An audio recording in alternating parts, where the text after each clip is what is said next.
Hello. Today we'll be doing the tactics ladder.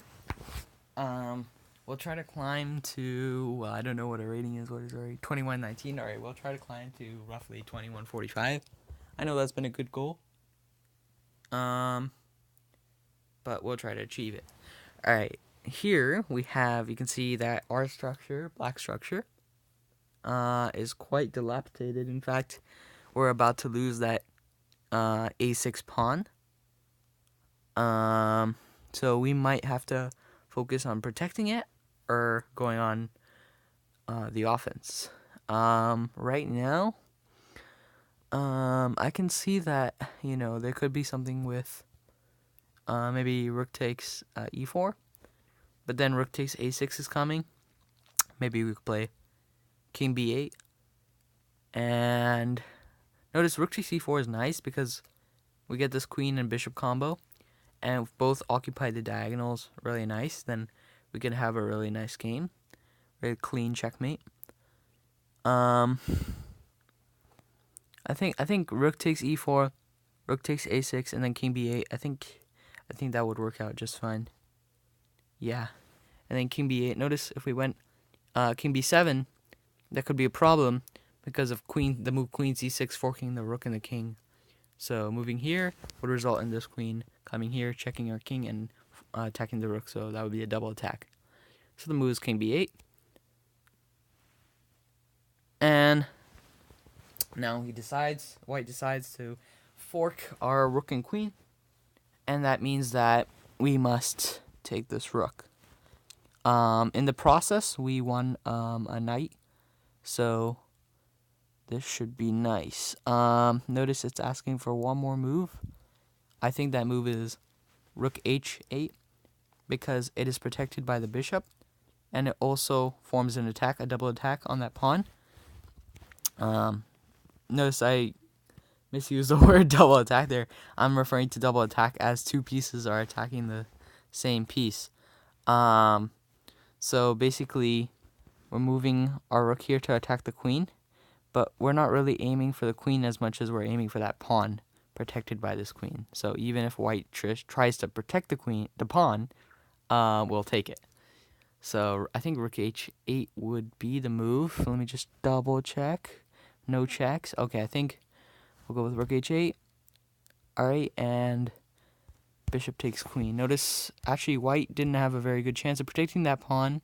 Even if White could protect that pawn, it would, I guess, White would lose the queen. I think White's only hope of protecting that pawn would be to remain on this file or moving here, and this is even worse because we can just take that queen and that pawn. The white pawn cannot take that queen, otherwise this rook will take the king, so therefore it's an illegal move to take that queen. Yeah, so I don't think it's possible to protect that pawn, and if the queen moved out, let's say to f4, our queen would take h4, and then king to g2, and then queen would move to h3 checkmate, or queen f2 checkmate, whichever one you like. Alright, that was a good one. +2. We're getting there. Okay, so here we can see kind of a trapped bishop. I mean, I'd say, you attack it and it's a goner. So we could probably play something like knight d6 and then knight c4. I think that combo works out nicely, except for one thing. After knight d6, black has the move b5. And b5, I mean, that's a little scary. You can't go to c4 anymore because it's attacked by the pawn. Maybe we could try something like knight takes f6 and then bring in the queen. Maybe that's a little too slow. Maybe it's first queen to d8. Hold on, guys. Hold on. Alright, I think the move is queen d8. Sorry, I had to take some time out. Dad was calling me. I think the move is queen d8 because you have notice the aftermath of the situation. You can maybe try something like queen takes f6. You know, we really don't want to get our knight onto f6 as much as we want our queen there. You know, it has great potential there because it's pretty much trapping the king, and once our queen is on f6, it is definitely susceptible to many checks. So I think queen d8 is a move, followed by queen takes f6, and then maybe we could try something later, but queen d8, I think maybe king f7 would be played. So then we could play something like queen takes f6. King would probably move to e8, where it can't be checked. Well, actually it can be checked on h8. But yeah, I don't know. I have a strong feeling about queen e8. But just in case, let's try to look for something else. You know, there might be that one situation where we run out of checks and then we're losing by a whole piece. You know, notice the material count, black is winning by a bishop. So maybe there's something quite better. Yeah, I'm not really seeing it. Actually, I'm thinking maybe queen d8, maybe king f7, and then knight to d6. So queen d8, king f7, knight d6, check, and then maybe knight to c4. You know, maybe we have something there. I'm not sure, but I think that sounds like a plan. I'm going to go with queen d8. Yeah, okay, that was a move. Now we have to decide. Do we want to go for queen takes f6, where we might have a couple checks, but they might run out? Or you want to go for something a little more risky, knight d6, by getting our pieces involved? I think the move is knight d6, you know, forcing the king to the g file. And then once we force the king to the g file, you know, our queen could come on the g file and then force it to the h file, and then the knight could finally finish it off with maybe knight f7 checkmate or something like that, something cool. So I'm going to go with the move knight d6. I think that's a great move. Yes, and the queen did take. I noticed, I think there was a potential mate coming up. You know, I think that queen sack had to be done in order to prevent it. So black here is just crumbling his position with that queen sack. And after we capture, we will win in material. Just to go into analysis. If this king moved here, you know, I would play queen e7 check. Yeah, you know, this looks pretty dead for black. If king g6, however, there's queen f7 check, and then maybe we can get this knight on, or just push our pawns. The computer's recommending h4. I think that's the best move because pushing it to its only square, which is h6, and then we could play something cool like queen takes f6, and then queen g5. Alright, that was a good one. Let's try the next one.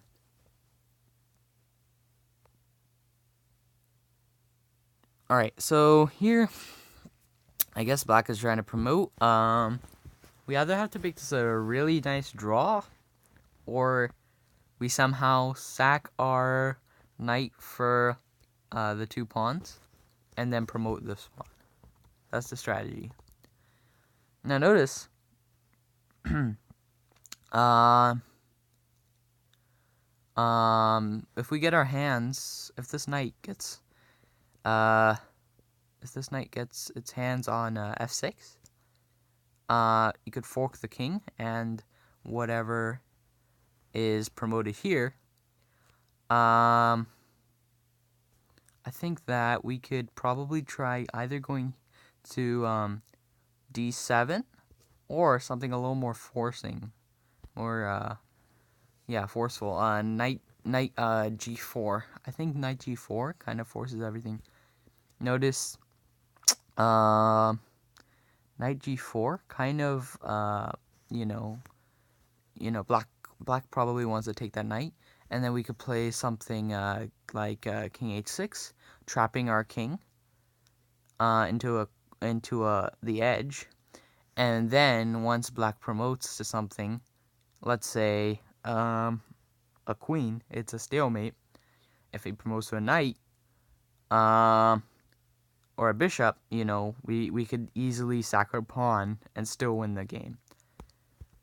So I like the move knight to g4. It's a really nice, intuitive move. I don't like the move knight d7 because, the king can just move to e6, and then, the position is just not as good as it was with knight g4.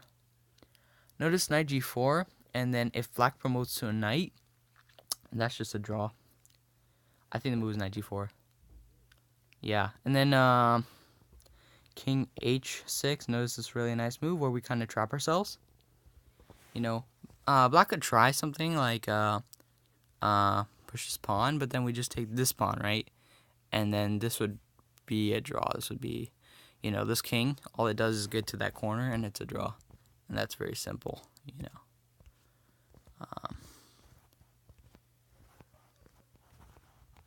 it's already at that corner. So, very simple draw. I think promoting to a queen or a rook would be a draw. Promoting to a bishop, we could just sack, our pawn, or trade in a way. Promotion to a knight, same thing. If promoted to a rook or a queen, notice this is a stalemate. Our king cannot move, and our pawn cannot move. So really nice tactic. All right.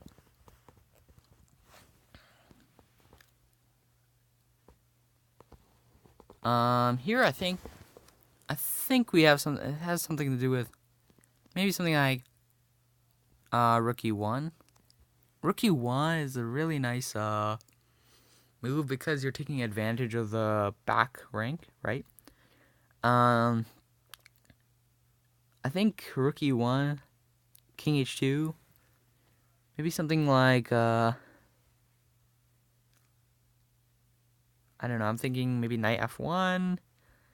I don't know. I feel like that's a little risky play.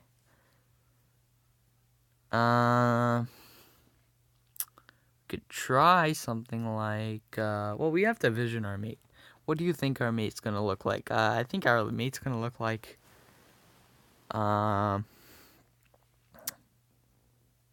something with like our bishop maybe here, and then our rook on the back rank.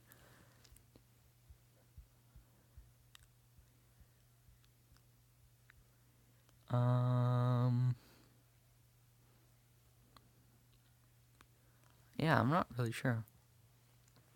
I think it's rook e8. I'm not sure. I have a really strong feeling about rook e8. I mean, everything else seems too passive, Everything else results in white playing rook a1 and defending everything, And that's not what we want at all.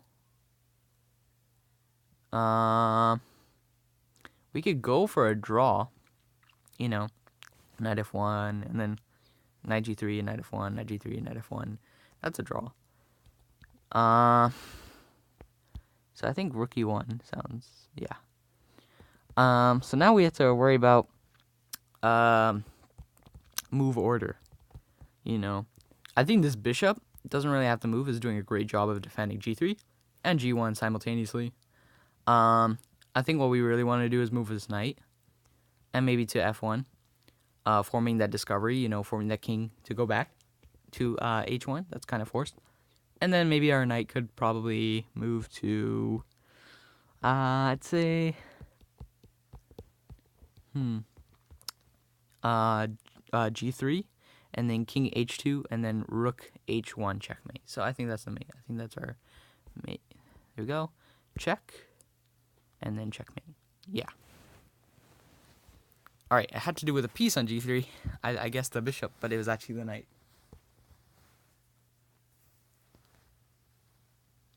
All right, so here we can see, I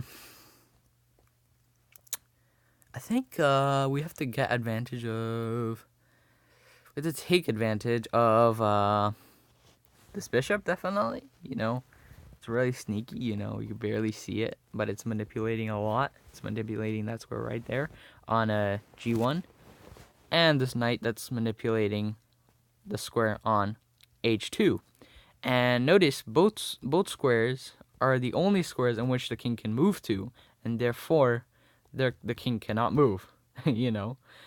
And one check finishes the game.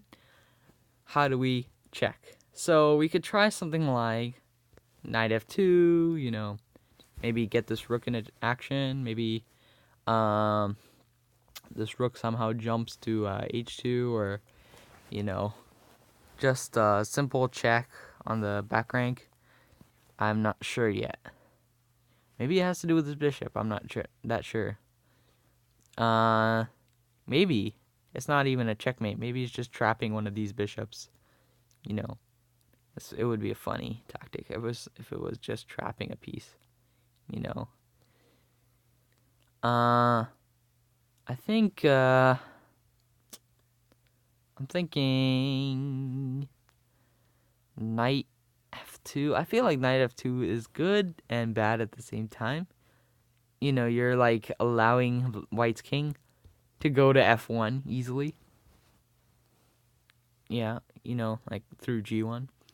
So, I mean, there's discoveries. There are discoveries, but maybe there's a mate. I don't know. Do we want to go for a mate, or do we want to win like a rook? Or well, yeah, okay, yeah. Do you want to win an exchange?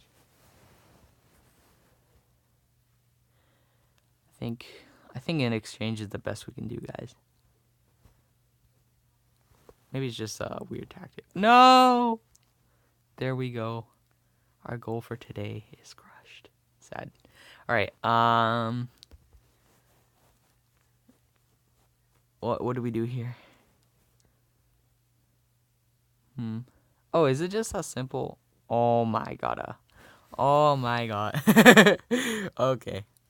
Wow. Okay, I can't believe I missed that. So it's just to move our H pawn, and we don't really care about this knight because notice we could just take here, and that's like pretty much mate, you know. You know, we just bishop block and then rook sack, and then we get this bishop active, and it's a mate. You know, crazy. We just want to get this pawn out of the way, and how do we do it? We kind of have to force it. You know, can't just wait for white to trade knights or trade pieces with this bishop for a knight. We have to push that pawn and force that trade. Notice this pawn cannot move, and so we either take it or it either takes us. And that would be an inevitable checkmate. Alright, nice tactic. Do you guys want to go for the... Oh, wait, are we already there? Oh, okay. I guess that's it for today. Alright, I had great fun. That was a pretty long video, but we had great fun. We got to almost climb, and then... Usually the end of the movie is supposed to be happy. I feel like I should end on a high note. That was a high note, guys. Alright, I hope you enjoyed. Take care. Chess with me here.